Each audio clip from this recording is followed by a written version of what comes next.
अरे अक्सर जुदाई में तड़पेला लोगवा धोखा खइला के बाद में हो।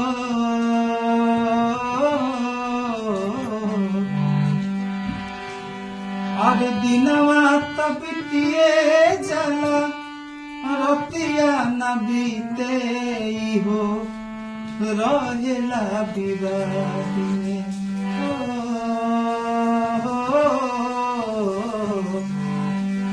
अक्सर जुदाई में तड़पेला लोगवा धोखा खइला के बाद में।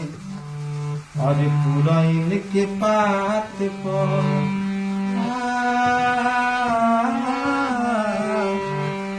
पुरैन के पात पर पानी जदियाड़ी